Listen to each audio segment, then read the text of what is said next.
ally. I had to think of a title for a book. You don't think about, you write a book, 400 pages in a year, in the time I came back. Then I had to get a title for it. And strange enough, we were visiting my sister-in-law on the Upper West Side, and I turned to Sally, my wife, and I said, I know it's got to be one word with 2 syllables. What is it? And then I paused for a second, and I thought, ally.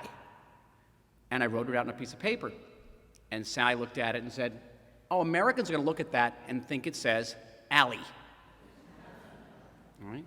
Then Sally said, people are going to look at that and say that you forgot the S. Got that. But ally it was, and think about it. Ally has to be one of the most beautiful words in the English language. Really, ally. Ally almost uninvariably has a positive connotation. One can be a partner in crime, but not an ally in crime. It's a beautiful thing to be an ally. In Hebrew, too, the term for ally is bnei brit, literally son of a covenant. Son of a covenant. And when you use the term bnei brit, it connotes the special relationship that exists between the Jewish people and God. Israel and the United States are allies. They are bnei brit. And Israel and the United States enjoy a very special relationship indeed. They are united by deep spiritual ties. They united by ties that go back before 67, before 48. They go back to the 1620s when the first Puritans landed in this country and they thought that they were the new Jews and this was the new promised land. And they had a strong connection to the old Jews, us, the old promised land, the land of Israel, and they thought that it was their duty as good Americans, good Christians, to help us restore our ancient homeland there. That is the basis of the spiritual ties, and America today remains one of the most religiously observant modernized countries in the world. More Americans go to church every week. I can't tell you how many times I would walk into an office in Congress, some member of Congress from western Texas, with an area that was a district that was 5 times the size of the state of Israel, not a single Jew in it, and he'd have a Bible open on his desk, open to the chapter of Genesis that says, those who bless my people will be blessed. He'd point to that Bible, he'd say, I believe in that. How much aid do you want for Iron Dome? Just like that. How much aid do you want? So the spiritual ties. But on top of that, Israel comes into being in 1948, not just as a Jewish state, it comes as a democratic state. We're the only functioning democracy in the entire Middle East. We're one of the few countries in the world that's never known a second of non-democratic governance. We're like the United States and Canada and Australia. That's a very, very tight bond between us. And then after the 1967 war, when Israel defeated several Soviet-backed armies, American policymakers woke up and said, whoa, there's this superpower in the Middle East. We should be allied with that superpower. And thus began the U.S.-Israel Strategic Alliance, which today is stronger than ever. It includes weapons development, joint maneuvers, special forces training, weapons, anti-ballistic systems, intelligence sharing. I could spend at least an hour and a half just on that part of the relationship. Think about it. How many countries in the world have a spiritual tie, a democratic tie, and a strategic alliance with the United States? Think about it.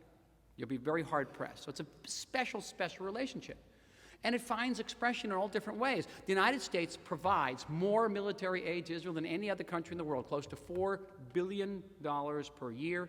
The United States stands with Israel in international forums such as the UN.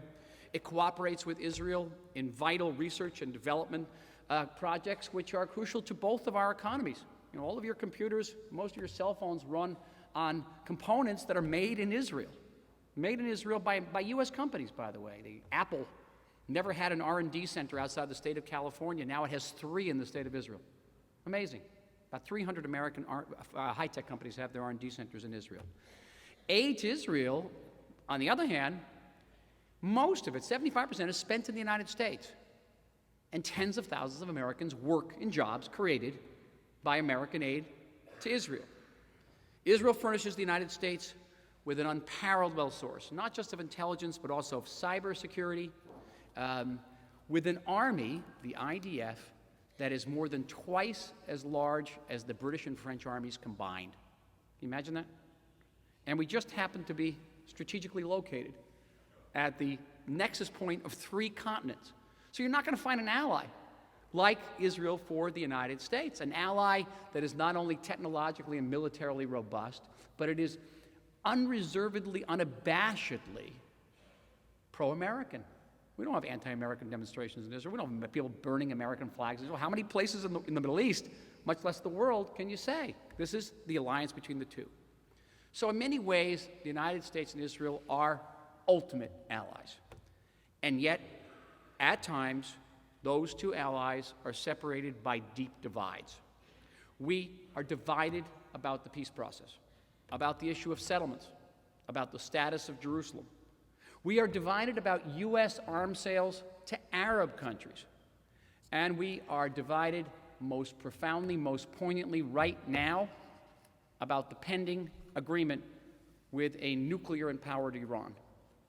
Now, at times, the depth of those divides can threaten to drive the two sides, Israel and the United States, irreparably apart. My book is about one of those times. It's about the 4.5 years I served as Israel's ambassador to Washington. Now, up to that point, my entire life had been about straddling those divides. I grew up, where? New Jersey. West Orange, New Jersey, in the same house, as Rabbi Levine said, same house where my parents live today, West Orange, New Jersey. As a kid, I was clumsy, I was dyslexic, I was hounded by anti-Semitic bullies in our neighborhood, basically your typical American childhood I had. But I was different. I had a rather unique set of dreams. One of my dreams was to be a writer, which was pretty funny because as a dyslexic kid, I couldn't spell, but I wanted to be a writer. The other dream I had was to be an Israeli, which was funnier still because I got expelled from Hebrew school. I actually read my bar mitzvah in transliteration. Do you believe that? How embarrassing is that? I did. I got kicked out of Hebrew school. And yet, for some reason, I had this deep and abiding passion for Jewish history, for the Jewish people.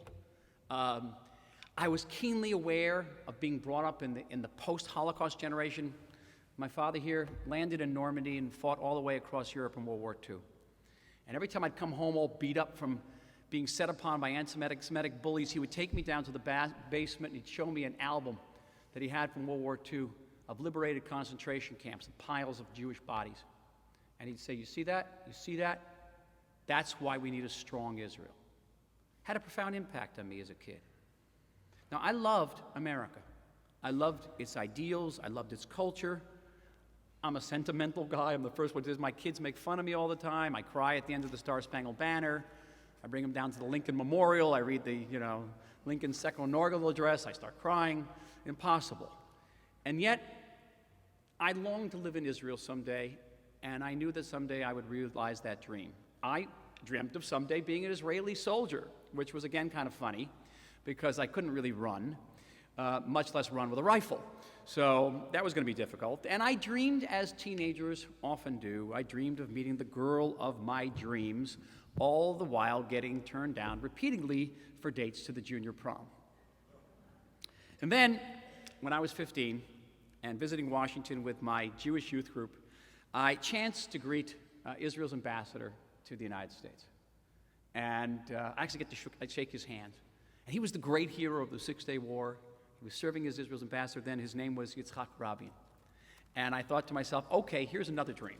That is what I want to be when I grow up someday. I want to be Israel's ambassador to the United States. So in a classic American way, I set out to fulfill my dreams. And I did. I taught myself how to spell. And I became a writer, a professor, an historian. I forced myself to play sports. I worked on a kibbutz. I moved to Israel. I became a paratrooper. I worked in the government of Yitzhak Rabin till the day he was assassinated. And some of my dreams became nightmares, to tell you the truth. I participated in several wars. we saw our eldest son, Yoav, wounded in battle. Sally and Amy's sister, Joni, a Jewish day school teacher from Connecticut, came to Israel on a scholarship to Hebrew University and was killed by a suicide bomber in 1995. And then filing past Yitzhak Rabin's casket outside the Knesset. So with dreams, sometimes some of those dreams were very difficult dreams indeed. But then there was joy. I met Sally, who was actually too cool to go to the junior prom because she was busy playing Frisbee with Jerry Garcia in San Francisco and serving as a muse for the Jefferson Starship. Read all about it. And then in 2009, finally, after nearly 40 years of dreaming, I fulfilled my teenage vow. I could now be the bridge between the two countries that I so loved and I so believed in.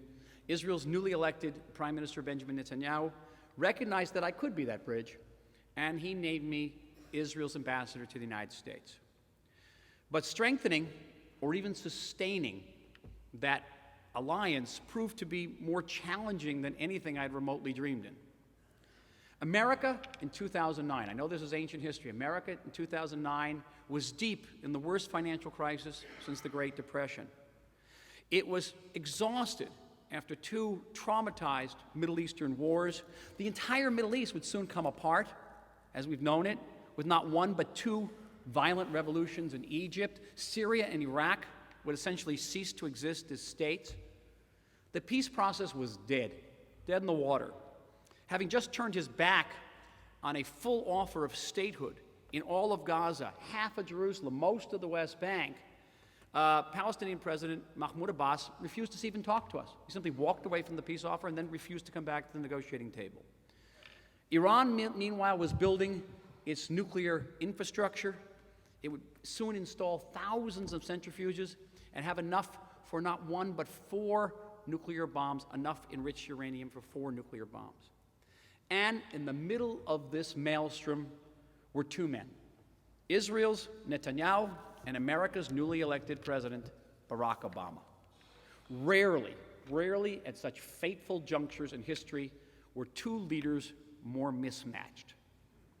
Here was Netanyahu, a former Special Forces officer, a combat veteran, economist, a former ambassador, ex-prime minister, foreign minister, finance minister, with 20 years legislative experience, all that, but largely reviled throughout the world and didn't command overwhelming respect even within his own country. And by contrast, Barack Obama, who didn't have Netanyahu's experience in all these different fields, but he was revered in most of America and throughout most of the world, in fact. So exact opposites of one another.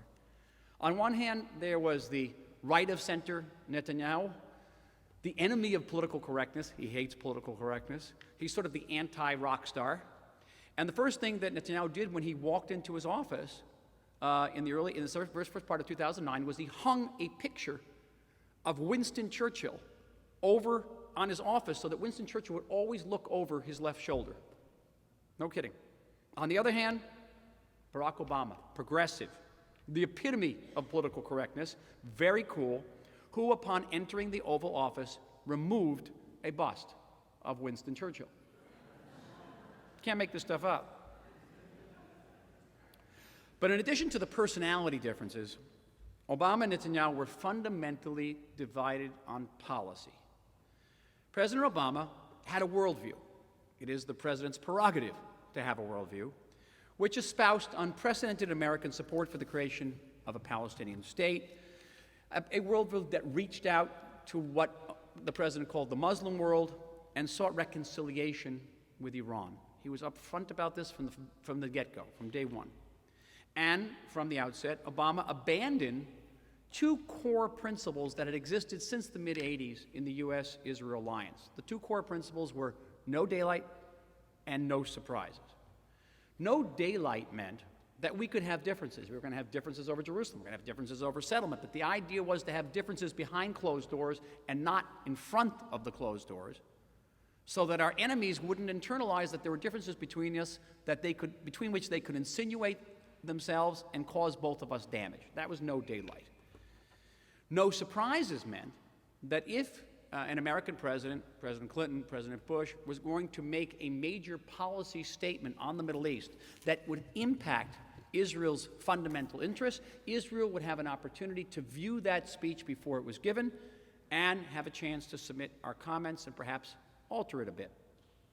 Now, those two principles were, as a matter of policy, jettisoned by the new administration. That's just its characteristic. And I saw it happen. I was present at the first meeting between Netanyahu and Obama. It was in May of 2009. It was one of the first of 12 such meetings I attended in the Oval Office. And Obama surprised Netanyahu at that first meeting by demanding that he freeze all construction in the West Bank as well as in East Jerusalem over what is sometimes called the pre-67 borders, but is really the post-49 borders. And he also demanded that Netanyahu come out publicly in favor of the two-state solution. Now, these were both very difficult demands, particularly for Netanyahu because he was the head of the Likud party. He had never endorsed the two-state solution. Certainly no Israeli prime minister had ever frozen construction in the West Bank, and no Israeli prime minister by law, can freeze in Jerusalem, because Jerusalem is different than the West Bank. Jerusalem was formally annexed by the Israeli government in the summer of 1967. The Prime Minister of Israel has no more authority to freeze construction in Jerusalem than the President of the United States has an authority to freeze construction in Pittsburgh. So these were very difficult demands, but what made them more difficult was the abandonment of the principle of no daylight. These demands were made publicly, and very publicly. And then no surprises. A month later, in June 2009, the president went to Cairo, purposely skipping over Israel, if you remember. And there he expressed, again, unprecedented support for the Palestinian cause, and he recognized the Iranians' right to peaceful nuclear energy. Now, these were all departures from longstanding American policy, but they were all made without informing Israel. We never got a chance to look at the speech before he gave the speech. I was sitting in Israel's Pentagon when I heard that speech, the Kiryat. I was sitting with a group of generals, Israeli generals, and they were very, very shocked by this speech. It caught us all off guard. So clearly, we had entered into a new chapter in the U.S.-Israel alliance, a different era, and Israel was going to have to grapple with that new reality. There was no choice. This was reality. And that challenge would have been monumental for any leader, certainly of Israel. I think that the worldview of the Obama administration would have been a problem for an Israeli government that was left of center, but it was even more problematic for an government that was right of center, and that was the truth of it. And Israel's government made its share of mistakes. We all made our share of mistakes. We surprised Vice President Biden when he came to Israel. And Vice President Gardner, I want to tell you, unequivocally is a great friend of Israel. We actually surprised him twice when he met with Netanyahu. The second time when he met with Netanyahu in the city of New Orleans. We announced construction projects in East Jerusalem. Now, Netanyahu didn't know about these announcements in advance, but, it happened under our watch. We were responsible. We surprised him. And Netanyahu actually apologized for those missteps, and we pledged to prevent them in the future, and we pretty much prevented them in the future. But Israel also announced other settlement projects, usually in the aftermath of some terrorist attacks, in order to palliate outraged Israeli public opinion, but that had an immediate impact on our relationship with the Obama administration. We did not do enough to dispel the impression I stress, you have to read about in the book, that somehow Israel was supporting the Republican candidate in the 2012 presidential election. We didn't do enough.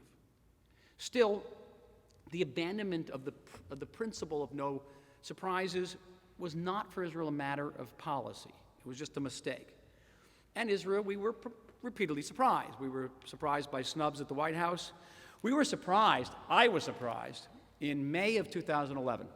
On May 18, 2011, we all knew that the next day the president was going to give a major speech on American policy toward the Arab Spring. Remember it? There was a lot of hope back then.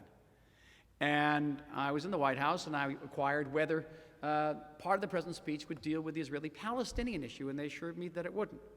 And the next day, May 19th, the president gave a speech. Most of the speech was about the Palestinian-Israel issue, and it stated that the American policy would now be to seek peace on the basis of the 1967 borders with swaps. That line had previously been the Palestinian policy, and the president in one fell swoop made it the American policy, but he did it without telling us. It would have been hard enough even if he had.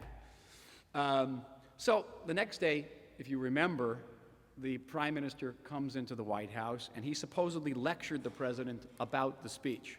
Now again, I was there. I helped draft Netanyahu's remarks to the president.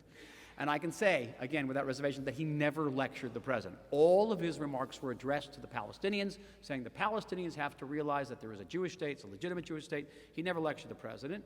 But a decision was made to put daylight between the United States and Israel, and that daylight, the way it was spun, was quite searing. Now, my role for all this was to try to somehow hold things together, to describe to Netanyahu the view from Washington, the things you see there that you don't see from Jerusalem. And my advice personally was to try to accommodate Obama as much as possible, try to roll with whatever punches there were punches, but to dig in our heels on the main issue, and the main issue was Iran. And sometimes Netanyahu heeded that advice. He declared his support for a two-state solution at Bar-Ilan University, and it was a tough move for him as the head of the Likud. He initiated the first ever construction freeze in the West Bank, not in Jerusalem. It was the moratorium. It lasted for 10 months. Again, a heavy lift, as we say in diplomacy. But unfortunately, the prime minister received scant credit for these concessions, and the worldview set out in the Cairo speech continued to guide the president's policy. I participated in the early stages of Secretary of State John Kerry's peace initiative. This is now 2013. And I can tell you that Netanyahu was reportedly ready to make very far-reaching concessions. I was in the room. He was willing to go very, very far. But Mahmoud Abbas, the Palestinian president, again walked away from the table, and the administration put the bulk of the blame on Israel. It said that Israel had decided to build 700 units in a settlement. And the process, according to John Kerry, went poof. All right? I spent the next 12 hours on Israeli television trying to find the Hebrew equivalent to the word poof. It doesn't exist. There's no poof in the Bible. Only Yiddish, pfeifen, pfeifen. Poof. But where did we build the 700 units? We didn't even build them. We denounced them. We built them in Gilo, which is a Jewish neighborhood of Jerusalem, which nobody thinks in Israel. Nobody thinks of as settlements. We had a fundamental disagreement, and it was placed in the searing daylight for everybody to see. Now, did this mean that Barack Obama is anti-Israel? And I want to say this in the firmest possible way. Absolutely not. Absolutely not. It is true that the Israel he admired was not the Israel of the settlers, and it's not the Israel of the Likud. He says that. And the Israel he tends to admire is an Israel that he believed existed before 1967. I think it's largely a mythic image. I think Israel today is much more democratic and much more liberal than it was before 1967. And he also has stated on more than one occasion that he and his administration understand Israel's interests better than Israelis do. That's a quote, by the way. You're shaking your head, but it's a quote. He, at the same time, presided over the closest security cooperation we've ever had. You can ask any Israeli general or head of the Mossad this, they'll tell you the same thing. Extended vital aid to the Iron Dome system, which proved so effective last year. It saved thousands of lives, not only Israeli lives, it saved Palestinian lives. If we didn't have Iron Dome, the Israeli army would have to gone into Gaza. We'd have no choice. Thousands of Palestinians would have died. And I saw how, when Israel really needed him, the president was there. December 2010, Hanukkah. I'm going to the Hanukkah party at the White House. Every year is a Hanukkah party. Very strange, because you have a lot of people wearing various types of Jewish headwear, and the Christmas decorations are already up so you have this rather surreal image of a lot of Hasids around mistletoe and Christmas trees. Same time, it's always very surreal.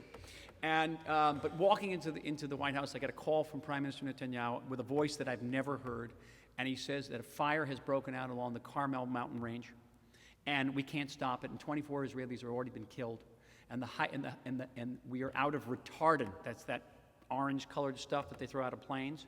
We have no fire extinguishing planes, and the fire is descending on Haifa. We have nothing to stop it. He says, go to the president right away and get help. And I said, okay, we got a little fortuitous situation. I'm about to go into the White House. I'll go and see him. So I go into the White House. I run into Susan Scher, who was the First Lady's chief of staff, who was the daughter of a guy who plays tennis with my father. You can't make this stuff up. And I said, I need to see the president right away. And I saw the president, and I tell him, Mr. President, Israel needs you. There's a fire that's descending on Haifa. We need retardant. We need planes. President Obama turns to Reggie Love, who was sort of his right-hand man, basketball player. He says to Reggie, give Ambassador Oren everything he needs. He makes out a list. That night, I spent the entire night in the White House in the emergency situation room. We got the retardant. They went and scrubbed warehouses from the U.S. Army in Europe to get us the retardant. America has 11 extinguisher planes. We got 8 of them. Special U.S. Commandos called hotspots who parachute into forest fires. We got those too. They left Boise, Idaho for Newark that night, and they arrived in Israel, helped us put out the fire. So I saw that when Israel needed us, the administration was there. The administration could be a very good ally. But when it always came back to the absence of the 2 principles of no surprises and no daylight. And then those 2 principles were sorely, sorely lacking when it came to the most paramount issue of all, and that is the nuclear program in Iran. The nuclear program in Iran. And understand this, that the Iranian nuclear program is not 1, but 3 existential threats to Israel. It's extraordinary. Now, what's the obvious existential threat? They're going to develop a bomb. And if you look in the New York Times today, there's an op-ed by an expert, Alan Coopermerd. Alan Coopermerd, an expert on nuclear nonproliferation, and he says that the current deal on the table is laughable. Laughable for him. It's a nightmare for us, because it's not going to give Iran a 1-year breakout capacity. That is 1 year between the time it decides to make a bomb and actually has a bomb. It's probably closer to a month. So they already have ICBMs, intercontinental ballistic missiles, that have one purpose and one purpose only, and that is to carry a nuclear warhead. And they have rockets that can hit every city in the state of Israel. That is the first existential threat. The second one is that Iran happens to be the largest state sponsor of terror in the world. And if Iran gets military nuclear capabilities, guess what? So are the terrorists who support Iran. They're going to get it. They try to kill us in Washington, to blow up our embassy. So personally, we know about these terrorists. And the third existential threat, once Iran gets the bomb, I guarantee you Saudi Arabia is going to get the bomb. Turkey's going to get bombed. Egypt's going to get the bomb. All these different Middle Eastern states are going to get the bomb. The Middle East is going to become a profoundly unstable nuclear neighborhood. You think it was trouble with chemical weapons in the hands of Bashar al-Assad? What do you see? Everyone's got nuclear weapons. And it's not going to be in the Middle East as well. As far as we're concerned, once Iran gets the bomb, nuclear nonproliferation becomes an oxymoron. Now, there were structural differences between us and the United States on the issue of Iranian nuclearization. I'm going to tell you something that's going to seem painfully obvious. America is a big country. It is far away from the Middle East. You, Americans, are not threatened with national annihilation by the Iranians, and the United States military has the largest capabilities of any army in the world. Israel is a tiny country. We are situated in Iran's backyard.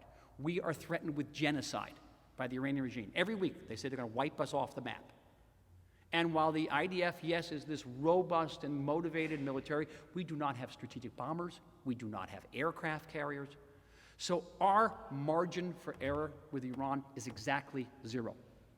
We cannot afford to make the single mistake, the tiniest mistake with Iran. America, you got a little leeway.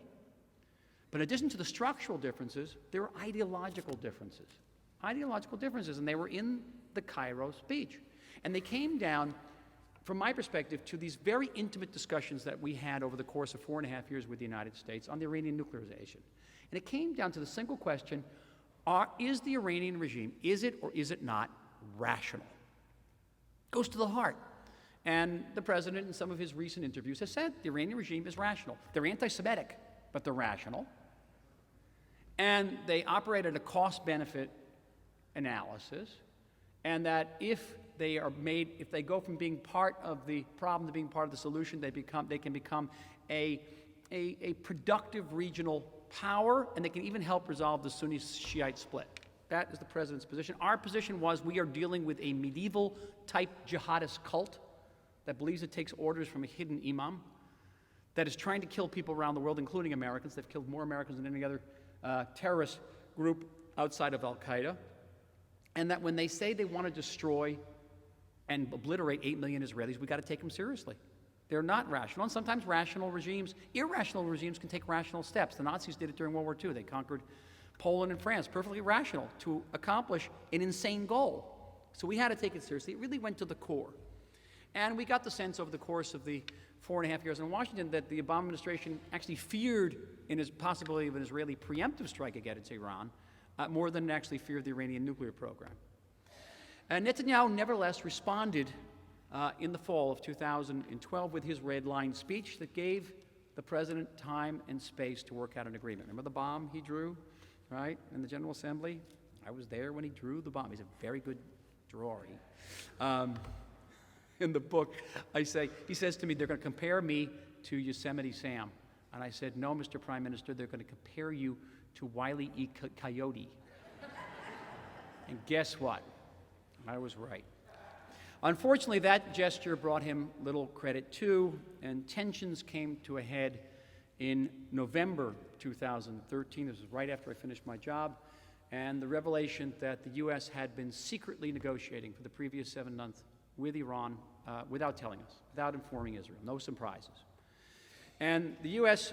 had laid the groundwork in which Iran could retain all of its nuclear facilities and its infrastructure, its centrifuges. Most of them would not be operative, but it would still be able to break out and create a bomb within a year. Now, according to this op-ed, at a much less time. And then these tensions turned really ugly in ad hominem attacks against Netanyahu by unnamed administration officials using words that I really shouldn't use in shul, but which, again, I had a hard time translating into Hebrew. They relate to certain bodily functions of barnyard fowl. Follow that? You got that. And the Prime Minister responded by giving a speech to the joint meeting of Congress. This is last March. I was running for office at the time. I opposed the speech, I want you to know. I opposed where he gave it, but not the substance of the speech. The substance of the speech I agreed with more than 100%. The alternative to a bad deal with Iran was not, as the administration claimed and claims to this day, the alternative is not war. The alternative is a better deal. It is a deal that ties the lifting of sanctions to the dismantling of Iran's nuclear facilities and the ending of its support for terror and the cessation of its threats to destroy the Jewish state. It ties the lifting of sanctions to Iranian behavior. Is that so much to ask for? Now, this bad deal is being set to be signed in the coming days on June 30th, which is why I decided to publish this book now. I think you got a great representative from Random House in the audience, London King, who knows that they wanted to bring this book out during the book selling season, which is in the fall, so we could really sell it for Hanukkah, right? Who brings out a book in late June with this heavy message? This is already summer reading. This is the period where you bring out books like Jaws, all right? I thought about changing the title and calling it Jews. I brought it out because what's at stake now is too dangerous to go without serious discussion. Discussion among us, within the Jewish community, within the world Jewish community, but first within the American public at large. My book is a call for reason. It is, I sincerely believe, an effort to set the record straight and to point the way to a restored and reinforced friendship between Israel and the United States. These bonds, I emphatically believe, are vital not only for both our countries' security, but for preserving whatever semblance of stability remains in the Middle East, and the alliance is vital for the well-being of the world. All of the world looks at the U.S.-Israel alliance.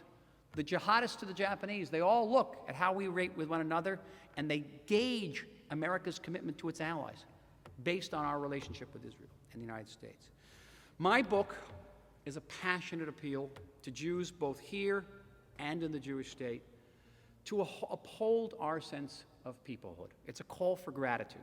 It's a gratitude for all of us being alive at this totally unique moment in Jewish history where we have these two great, successful, vibrant, vital Jewish communities. And we're strong. And every single Jew in the world today is free. Something that didn't exist when I was a kid. There are millions of Jews who weren't free. We should all be grateful. The book is a plea for restraint. From one who has given his life and dedicated his life to spanning and closing the divides between the land of his father and the land of his forefathers.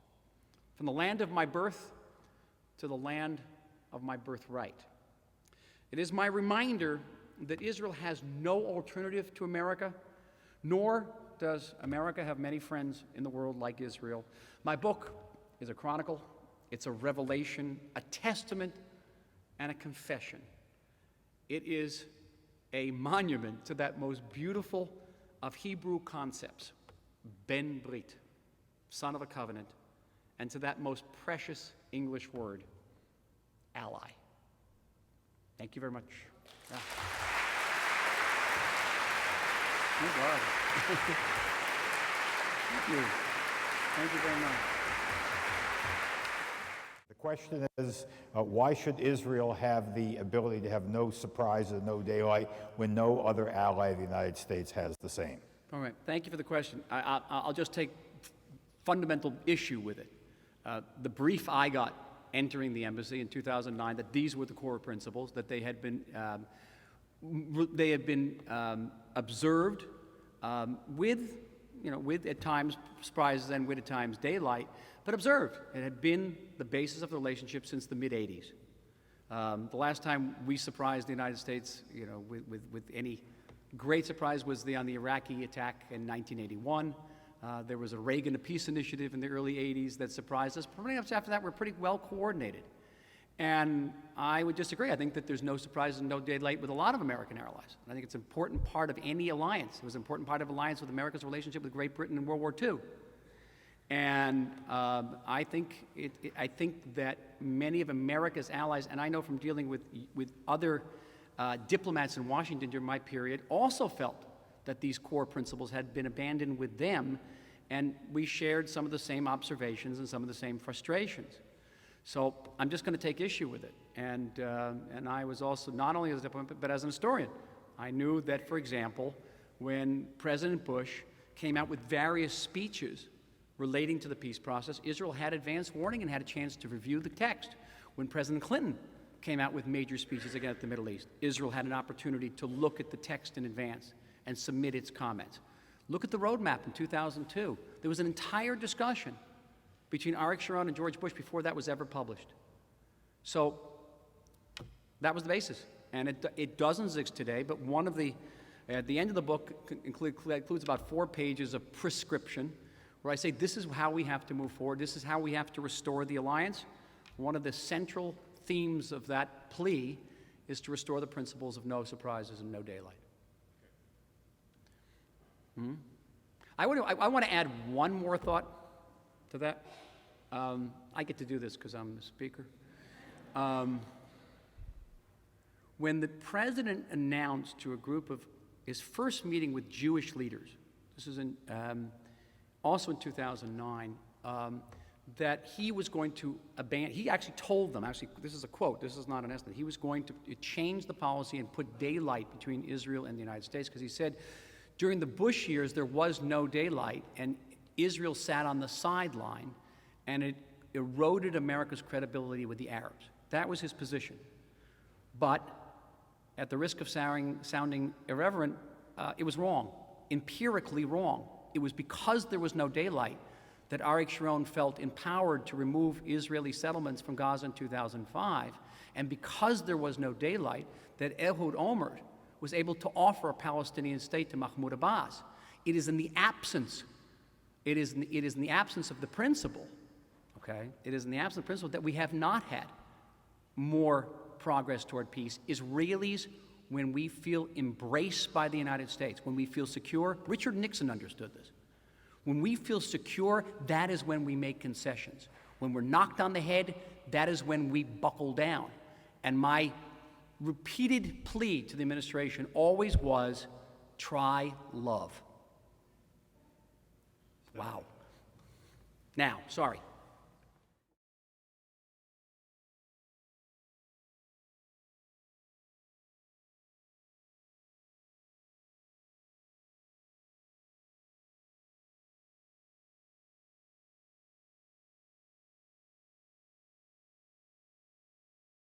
The best of my knowledge, no.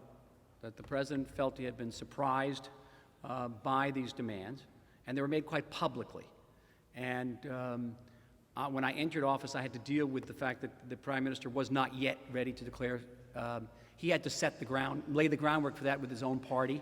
It was not easy, it took time, and we weren't given much time. And tremendous pressure was put on us. By contrast, as far as we could ascertain, there was no pressure put on the Palestinians and on the Arabs. Certainly no public pressure. I couldn't discern any private pressure either. So there was a demand made on one side, and it was made very openly. Now, we can contest the fairness of it, but as an ambassador, that's not my job. My job is just to say, okay, this is what's happening, and this is what we have to do. The book dwells on my own ambivalence toward what became known as the moratorium. I had ambivalence about it. I, on one hand, have always had difficulty with our settlement policy. I was not a member of the Likud and not a major proponent of settlements. I still am not today. And yet I felt that by paying a price to the Palestinians to negotiate with us, we would be creating a difficult precedent. And in fact, we did. I ended up supporting the moratorium, but with a heavy heart, because I felt, yes, it was the lesser of two evils. Either we accustomed to the Palestinians to getting something in return for talking, or we get a conflict with the president. And I thought that the lesser of evils was to spoil the Palestinians. It's a statement about how the New York Times believes that Iran's nuclear program has been going on for a great period of time, over 22 years. Okay. My first encounter with the specter of the Iranian nuclear program began with Yitzhak Rabin. He gave us an internal briefing. This is now in the mid-90s, where he said that he was pursuing a peace with the Palestinian in order to stabilize our relationship with the Sunni world. He didn't think we'd get peace with the Sunni world, but to stabilize the relationship so that we could meet the great millennial threat, which would be the Iranian nuclear program. This is in 1994-95. Okay? So Yitzhak Rabin was thinking about it. Netanyahu, in his first term of office in the late 90s, was dealing with it. And yes, the Iranians have encountered some difficulties. Sometimes they've had help with encountering difficulties without going into too much detail. And they haven't been able to reach it. But in all of our meetings with our American counterparts on the intelligence level and on the diplomatic level and on the military level, we looked at the same data. We reached almost the same conclusions. There was no argument about where Iran was in terms of its enrichment, whether it was 3.5%, 20%. A lot of this is very technical, by the way. The number of centrifuges, what type of centrifuges, whether they were IR-1s or IR-4s.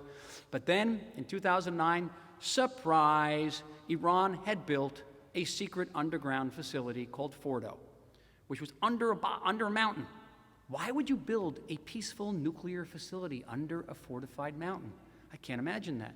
And not tell the UN International Atomic Energy Agency. Why would you do that? Gee, because you want to generate electricity? Okay? So, all right, obviously Iran is trying to create, we knew that they were experimenting with the military aspects of this bomb. We knew it. We knew where they were doing it. And so I don't know what the New York Times is telling us, because if the New York Times is criticizing us, then it's criticizing American intelligence as well.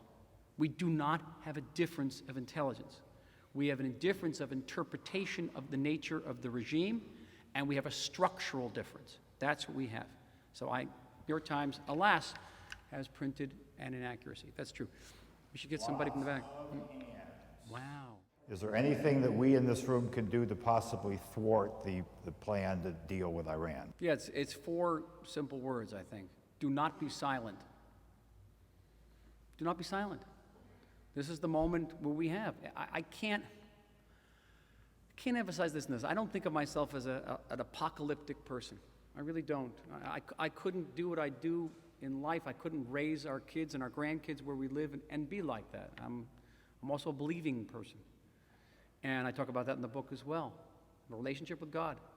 I think the Jewish people have a relationship with God. But I also know an awful lot about the Iranian nuclear program. And I also know a lot about Iran and what it's doing. And this is a moment when not just this expert in the New York Times today, but prominent Americans, former Secretary of Defense Gates, former Secretary of Defense Panetta, when former head of the U.S.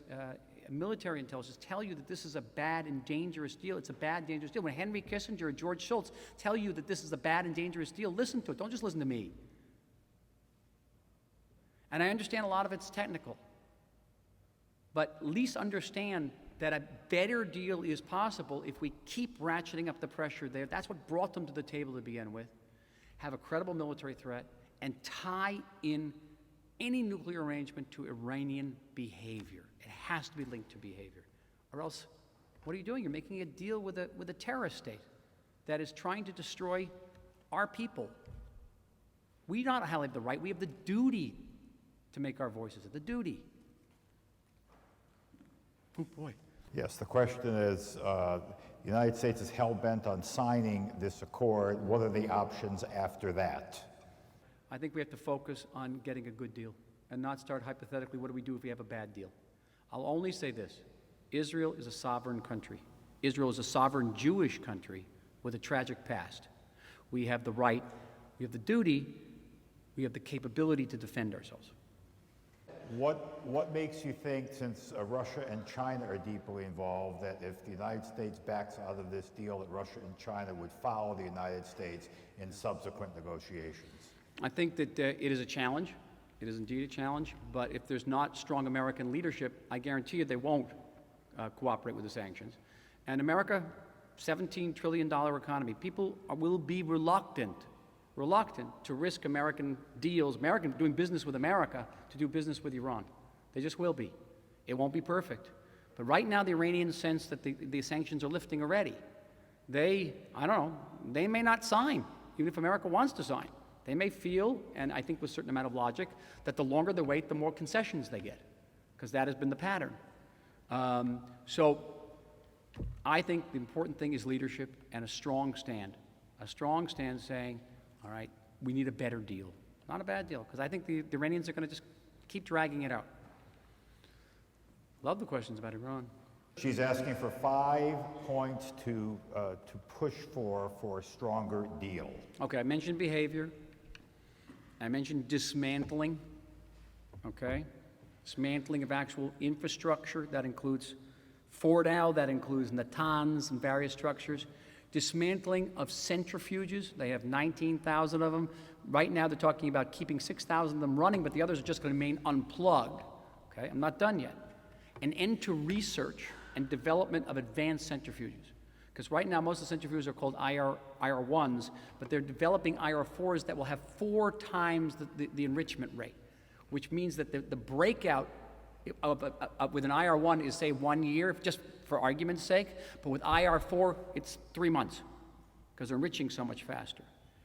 Inspection of all military sites, and Iran comes clean with all of its military trials and tests for nuclear weapons. 5, right there. The polls show that there is a declining support for Israel among particularly younger Americans. What can we do about that? Yeah, the support for Israel in this country is a lot the way some physicists say about the universe, that it's expanding and contracting at the same time. It's expanding because support for Israel among the American public is close to an all-time high. It's over 70%. Whereas in certain demographic areas, particularly among young people, certain graduates of elite universities, it's going down. It's contracting.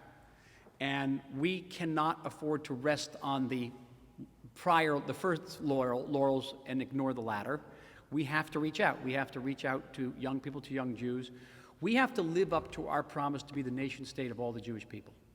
We're not just the nation state of the people who practice their Judaism in a certain way. We're the nation state of everybody who believes they're part of the Jewish people. But we have to not just say it, we have to actually practice it. And it's a struggle. It's a struggle. I come from a synagogue not so different than this one. I come from your traditions. And I am fighting now in a different capacity so that we can live up to our reputation. From the American Jewish side, it is encouraging organizations, I got to plug this, like Birthright. Both Sally and I were involved in Birthright, and getting kids, American Jewish kids, to Israel, to experience Israel. It's very often a transformative experience. It's investing in Jewish education. People who are more rooted in their Jewish identity are going to be more pro-Israel. They just are. All the studies show it. We have immense work before us if we're going to preserve what I regard as, the most precious asset we have, which is Jewish peoplehood. The state of Israel is predicated on Jewish peoplehood. Without Jewish peoplehood, there's no Jewish nation state. That's simple. Talk about existential issues. Yes, indeed.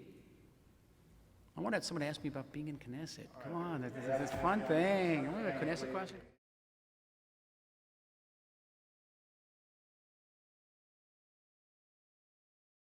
Irrespective who wins in 2016, listen, at the end of the day, it's not going to be about personalities only. It's going to be about interests. I never forget that all the controversy surrounding Chuck Hagel. Remember Chuck Hagel when he was named to be Secretary of Defense? He didn't have a great voting record on Israel. And of course, Israel does not get involved in the confirmation processes in the Senate. But I was less concerned. I knew whoever crossed the Potomac and sat down at the Pentagon would not exactly get up in the morning and sing Tikva, but would understand very, very quickly that there's no substitute for Israel as an American ally in the Middle East. Just understand that. And it happened with Chuck Hagel. Chuck Hagel became very, very supportive. I accompanied him to Israel. We had a great visit. I think that's the perspective once you sit in the White House. And my specific request is for restoring some of these core principles. I think it's very important. We are going to go on disagreeing about a lot of things. You've got to understand this. Even if there's a Republican in the White House, we may go on disagreeing about settlements. We may go on disagreeing about Jerusalem.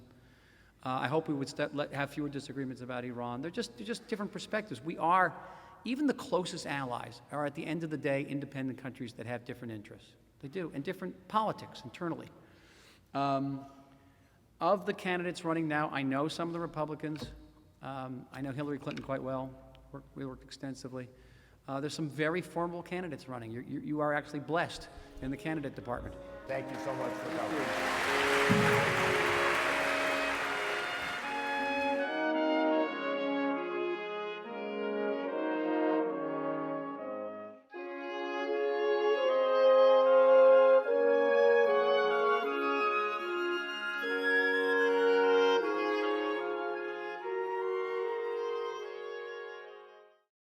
We would be pleased to send a complimentary DVD of this program to anyone who wishes to support JBS, the Jewish Broadcasting Service, with a tax-deductible gift of $36, double chai or more, to the nonprofit organization Jewish Education in Media. Simply visit the JBS homepage and click on the Donate button to make a donation by PayPal or your credit card. And please indicate the program for which you would like a DVD.